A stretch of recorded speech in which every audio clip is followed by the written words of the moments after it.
Homeless boy shouts, "Don't eat that." Billionaire freezes when he finds out why he was about to take a bite, just another quick lunch on a busy day. Expensive suit, luxury watch, and a table for one in a downtown cafe. But then, a dirty, barefoot boy burst through the crowd and shouted, "Don't eat that!" Loud, urgent, desperate. Everyone turned. The billionaire froze, mid-bite, mid-thought, mid-ego. Was it a prank, a scam, a beggar gone mad? But what the boy said next silenced the room. And what was in that food? Let's just say money couldn't have saved him. But that boy's warning did. This isn't just about a meal. It's about how one voice from the street no one listens to changed everything. Stay with us, because the real story begins after the shout. When a homeless kid shouted, "Don't eat that!" No one expected what would happen next. The park cafe was a magnet for the city's elite, tucked between rows of manicured trees and the hum of a nearby fountain. It was midday, and the cafe buzzed with life. Waiters in crisp uniforms weaved gracefully between tables, balancing trays of artisan dishes and freshly brewed coffee. The air smelled of warm bread and the faint sweetness of blooming flowers. But for one man, none of this seemed remarkable. At a prime table in the center sat Bernard Green. A name synonymous with power and wealth, he had built his empire from scratch, starting with real estate in his 20s and expanding into ventures that few could dream of at 72. He carried himself with the confidence of someone who owned not just his world, but perhaps the worlds of everyone around him. His sharp suit and gold-rimmed glasses reflected a life of opulence.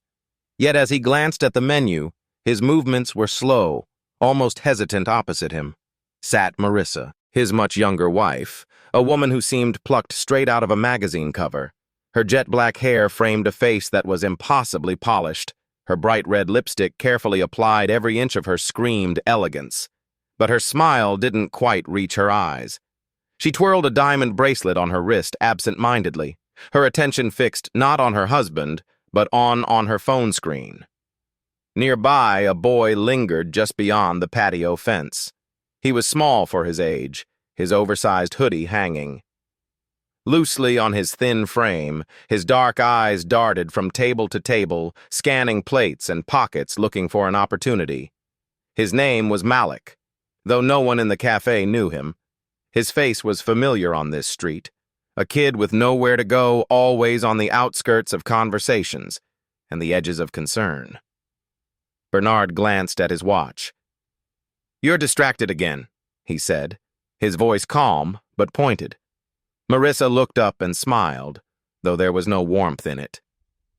"I'm right here," she replied sweetly, reaching across the table to place her hand on his.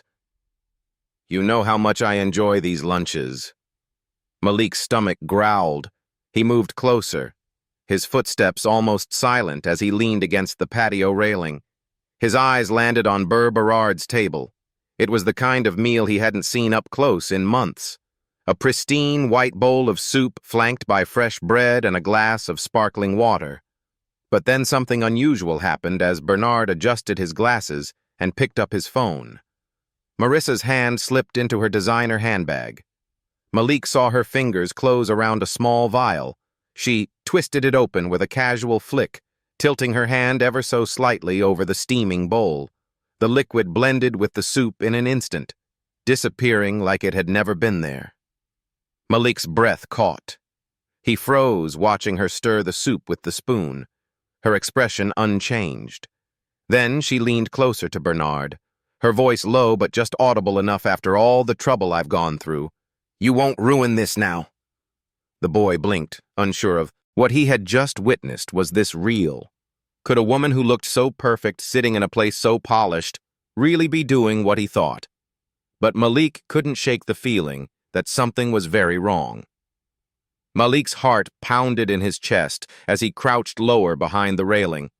He wasn't sure what he'd just seen, but the way the woman's voice carried those cold words, it sent a shiver through him. He clenched his fists, his nails digging into his palms. No one else had noticed. No one else had been paying attention. It was just him. The faint growl in his stomach pulled him back to reality, but his eyes remained fixed on the couple. Bernard looked tired, distracted, his spoon hovering over the bowl as he checked his phone. Marissa was all charm and poise again, her smile bright, her hand resting on her chin as if she hadn't just whispered something chilling. Moments ago, Malik could feel the weight of the decision pressing down on him. His instinct screamed to walk away. Why get involved? Who would? Believe a kid like him, a boy in a threadbare hoodie, standing at the edges of a world he wasn't welcome in. He swallowed hard, glancing around at the other patrons. Laughter chattered the clinking of glasses. No one cared. No one even noticed him. But his gaze returned to Bernard's spoon, now dipping into the soup. Malik felt his chest tighten. It wasn't just his imagination. He had seen her pour something into it. He knew what would happen if the old man took a bite. His thoughts raced. He didn't know this man, but that didn't matter. Wrong was wrong. The moment stretched endlessly, and then, without thinking, Malik pushed himself off the railing and marched straight to the table. His legs felt like lead, but his feet didn't stop. His voice cracked as he shouted, "Don't eat that!" Heads turned, conversation stopped mid-sentence. The clatter of a dropped fork echoed across the cafe. Bernard froze his spoon inches from his lips, his wide eyes locking on to the boy. Marissa whipped her head around her expression, hardening. "What did you just say?" she demanded, her voice sharp enough to cut through glass. Malik didn't falter. His voice was shaky but loud enough for everyone to hear. "She put something in your food. I saw her. Don't eat it." Gasps rippled through the cafe as every patron turned toward the scene. The silence that followed was suffocating. Malik stood his ground, his chest heaving as adrenaline CED through him. Bernard blinked, glancing between the boy and his wife. "What is he talking about?"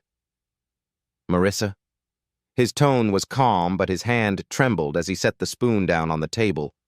Marissa's composure snapped like a rubber band stretched too thin. She shot to her feet, her chair scraping loudly against the stone floor. "You little liar," she hissed, her voice dripping with venom. "How dare you accuse me of something so vile? Who even let you in here?" The words stung, but Malik didn't back down. His eyes remained locked on Bernard's, desperate to make him see the truth. "I saw her. She poured something into your soup when you weren't looking," he said, his voice steadying as he spoke. "You can smell it, if you don't believe me." Bernard's face paled as he turned toward his wife, his eyes narrowing. "Marissa, what's going on?" he asked, his voice quiet but firm. She scoffed, waving a dismissive hand. "He's just trying to cause trouble. Look at him. He probably just wants money or food." She spat the words out like they were poison themselves, her gaze flicking to Malik with open disdain. But the boy didn't waver. He stepped closer to the table, his fists clenched. "I'm not lying," he said firmly, his voice rising. "She doesn't want you to know. But I saw everything." Bernard's hand lingered over the bowl, torn between disbelief and the knowing doubt creeping into his mind. But something in the boy's tone made him hesitate. The air around the table seemed to thicken. The once lively cafe now eerily silent. All eyes were locked on the unfolding drama, their meals forgotten. Bernard leaned back slightly in his chair, studying the boy with a scrutinizing gaze. His face bore the marks of a man used to people playing games with him, trying to take advantage of his wealth. But this was different. The boy didn't flinch, didn't look away. "Malik, is it?" Bernard asked, his voice steady, though a trace of suspicion lingered. The boy nodded. "Yes, I'm telling the truth. Please don't eat it," he said, his voice soft but insistent. Marissa let out a harsh laugh, crossing her arms as she stared Malik down. "This is absurd," she snapped, her tone icy. "HEK, just some street kid looking for attention. Are you really going to entertain this nonsense, Bernard?" But Bernard didn't answer her. Instead, he picked up the spoon again, this time holding it closer to his face. His hand trembled slightly, not from fear, but from the quiet storm. brewing within him. "Marissa," he said slowly, his eyes meeting hers. "You heard him? What exactly is going on here?" Marissa's mask of poise cracked further, her lips pressing into a thin line. "I can't believe you're even asking me that. It's insulting." She turned to the growing crowd, her voice rising. "Hune's lying. Look at him. He probably doesn't even know who you are. Why would you trust him over me?" The weight of her words hung in the air, but they didn't have the effect she'd hoped for. The crowd was murmuring now, their eyes darting between the three of them. Whispers floated through the air. "Did she really do it? Look at her. She seems nervous. That boy doesn't look like he's making this up." The murmurs only fueled Marissa's fury. She slammed her hands on the table, her polished demeanor gone. "Enough of this. Bernard, eat your damn soup and let's go," she hissed, her voice trembling with rage. But Malik wasn't backing down. He took another step forward, his fists clenched tightly. "If you won't believe me, then call someone to test it," he said, his voice rising with urgency. "You're rich, you've got lawyers, doctors, people who can figure it out, but don't eat it if you do. You'll regret it." Bernard's jaw tightened as he turned back to the bowl. The spoon was still in his hand, but he didn't lift it to his lips. His eyes, tired and calculating, shifted to his wife. "Marissa," he said, his voice low. "You've been acting strange for weeks now, this." Her face flushed and she stumbled over her words. I don't know what you're talking about. You can't seriously think I'd poison me," Bernard finished for her, his tone razor sharp. The crowd gasped audibly, their whispers growing louder. Malik stood firm, his gaze unwavering. He could feel his heart pounding, but he wouldn't let it show. He'd done what he could now. It was up to Bernard to make the next move. Marissa straightened up, her expression hardening into something cold and music unfamiliar. "This is ridiculous. I don't have to sit here and listen to this nonsense," she said, grabbing her handbag. But before she could leave, Bernard's hand shot out, gripping her wrist with surprising strength for a man his age. "You're not going anywhere," he said firmly. "Not until we get to the bottom of this," the waiter, who had been frozen in place, finally spoke up. "Sir, should I call the police?" The question sent a ripple through the cafe, and for the first time Marissa looked genuinely panicked. She shook her head violently. "Don't you dare! This is just a misunderstanding, Bernard. You can't seriously." But Bernard raised his hand, silencing her. "Yes," he said, addressing the waiter without looking away from Marissa. "Call them." Malik felt a surge of relief, but it was fleeting. The truth wasn't out yet, and the tension was far from over. The cafe held its collective breath as the waiter hurried inside to make the call. Bernard let go of Marissa's wrist, his eyes never leaving hers. The once polished charm she wore so effortlessly was now unraveling, replaced by a growing sense of desperation. She glanced around, her lips moving, but no sound coming out, as those searching for an escape. Meanwhile, Malik stood a few steps back, his hands shaking slightly. He'd done all he could, but now he felt the weight of doubt creeping in. What ifs? The man didn't believe him after all. What if she managed to torque her way out of this? He clenched his fists, forcing himself to stay rooted in place. "Malik," Bernard said suddenly, his voice cutting through the tension. "You said you saw her put something in the soup. Can you describe it?" The boy nodded quickly, stepping forward. It was a small bottle like one you'd use for medicine. Clear liquid. "She poured it in when you were looking at your phone, then stirred it." "I swear I saw it." Bernard's face tightened. He turned to Marissa, who was already shaking her head. "This is absurd, Hune lying. Why would I?" But Bernard cut her off. Why would he lie? What could he possibly gain from this? The crowd murmured again, and the sound of sirens in the distance added to the charged atmosphere. Marissa's eyes darted toward the Sioux, and for a split second, her carefully crafted facade slipped completely. She looked cornered, then, as if grasping at straws, she rounded on Malik. "You've been spying on us, haven't you, trying to cause trouble because you're jealous of people who actually have something?" The words hit Malik like a slap, but he stood his ground. I'm not jealous, he said firmly. I saw what I saw, and I couldn't just stand there and let you hurt him. The sirens grew louder, and soon 2 police officers entered the cafe. The room seemed to shrink as they approached the table, their hands resting on their belts. What's going on here? One of them asked, his tone neutral but authoritative. Bernard stood his towering frame, still commanding respect, despite his age. Officers, I need you to take a look at this, he said, gesturing toward the bowl of soup. This boy claims my wife poisoned it. The officers exchanged glances, their expressions carefully blank. One of them leaned down, sniffing the bowl cautiously, then turned to Marissa. Ma'am, do you have anything to say about this? Her face turned crimson. This is ridiculous. He's just a street kid trying to make trouble, Bernard. You're really going to let this nonsense go this far? But the officer wasn't buying her deflection. We need to test the contents, he said, reaching for the bowl. No. Marissa snapped her voice, rising the outburst. Drew even more attention, and her sudden panic only made her look guiltier. The officer paused, narrowing his eyes. Ma'am, is there something you'd like to tell us before we proceed? Marissa hesitated, her chest rising and falling rapidly.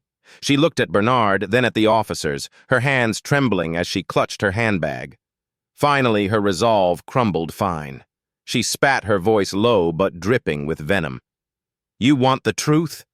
I'm tired of living in his shadow, tired of his control over everything. He was never supposed to make it past this year, and She stopped abruptly, realizing too late that she'd said too much. The cafe erupted in gasps, some patrons pulling out their phones to record the scene. Bernard's face went pale as the weight of her confession hit him like a truck. The officer stepped forward, his expression. Grim, ma'am, I'm placing you under arrest for attempted murder. Please, put your hands where I can see them. Marissa's composure shattered completely. She screamed, trying to wriggle free as they secured her hands behind her back. You don't understand. I deserved everything. He had. Everything, she shouted as they led her away, her voice echoing through the stunned cafe.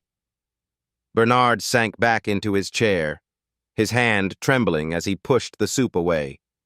For a moment, he said nothing, his face a mask of disbelief and betrayal. Then his eyes found Malik, who stood frozen, unsure of what to do next. But as Bernard's gaze softened, a flicker of gratitude replaced the anger in his expression. Malik hadn't just saved his life, he'd revealed a truth Bernard would have never seen coming. The cafe slowly returned to a low hum of whispers and murmurs as the officers escorted Marissa out her protests. Fading into the distance, patrons exchanged wide-eyed glances, still reeling from what they had just witnessed. Some looked at Bernard with pity, others with curiosity. But Malik didn't move. He stood rooted to the spot, unsure if he was supposed to stay or slip away quietly. Bernard turned to the boy, his face still pale but his eyes now steady. Malik, he said softly, gesturing to the seat across from him. Sit. Malik hesitated, glancing around at the onlookers, but Bernard's voice carried a weight that made him obey. Slowly he sank into the chair, his shoulders tense. You saved my life, Bernard said, his voice low but firm. I don't know how I can ever repay you. Malik fidgeted, his hands gripping the edge of the table. I couldn't let it happen, he said quietly. I couldn't just watch and say nothing. Bernard nodded, his gaze distant for a moment, as if replaying the entire ordeal in his mind. Most people would have, he said after a pause. They would have turned the other way, pretended they didn't see. But you didn't. That took courage, boy. Malik shrugged, his voice barely above a whisper. I guess I don't like seeing people get hurt, that's all. Bernard leaned back, studying the boy. For the first time, he seemed to really see him, not just as a scrappy kid on the streets, but as someone with a story, a soul. How long have you been out here? The question caught Malik off guard. He looked away, his voice tinged with embarrassment. Oh, while Bernard frowned but didn't press. Instead, he reached into his pocket and pulled out a sleek black phone. "Wait here," he said, standing and stepping aside to make a call. Malik watched him, unsure of what to do. His heart pounded with anxiety. Was he in trouble now? Was Bernard going to call someone to have him removed? But when Bernard returned, his expression was calm, almost kind. "Help is on the way," he said simply. "Help?" Malik asked, his brow furrowing. Bernard nodded. "I called someone I trust. They'll make sure you have a place to sleep tonight. Somewhere safe, and if you'll let me. I'd like to do more than that." The boy's eyes widened. "You don't have to do that," he said quickly, his voice defensive. "I didn't do this for who? Money or anything?" Bernard smiled faintly. "I know that's why I want to help you did something most people wouldn't have. And trust me, Malik, if the world had more people like you, it would be a much better place for the first time in a long while." Malik felt a warmth he couldn't quite describe. He looked down, unsure of what to say. The cafe patrons began to disperse, but the weight of what had happened lingered in the air. Bernard picked up his glass of water, taking a long sip before speaking again. "Sometimes life gives us the chance to change someone else's story," he said, his voice thoughtful. "You changed mine today, Malik, and maybe I can help change yours." The boy glanced up at him, his dark eyes glistening with something he hadn't allowed himself to feel in years. Hope. As the two sat in silence, the sun continued its arc across the sky, casting long shadows across the cafe. The lesson wasn't lost on anyone who had witnessed the event. Courage doesn't always wear a suit, and kindness doesn't always come from the wealthy. Sometimes it's the people we overlook who have the greatest strength of all in the end. Malik's bravery didn't just save a life. It reminded everyone in that cafe of the power of standing up for what's right, no matter the ODS. If this story moved, you don't forget to hit that subscribe button and join us for more. Tales of Courage, Truth and Redemption. Share this video with someone who might need a reminder that even small actions can create life-changing impacts. He didn't ask for money. He didn't want attention. He just wanted to save a life. And in doing so, that homeless boy, ignored by most, judged by many, became the unexpected hero of a man who had everything, except perspective. The billionaire later said it was the most expensive meal he never finished. But the truth is, that moment fed him something more valuable than food. It fed him humility. It reminded him that worth isn't worn on the wrist or parked in a garage. It can live in torn shoes, cracked lips, and wide, alert eyes. If this story made you see the world a little differently like this video, comment below. Should the billionaire have adopted the boy? Or would that create a different kind of imbalance? And subscribe to Soulful Stories 4, where we tell the stories that strip away the noise and reveal the soul. Because sometimes the one who shouts from the sidewalk is the only voice that's truly awake.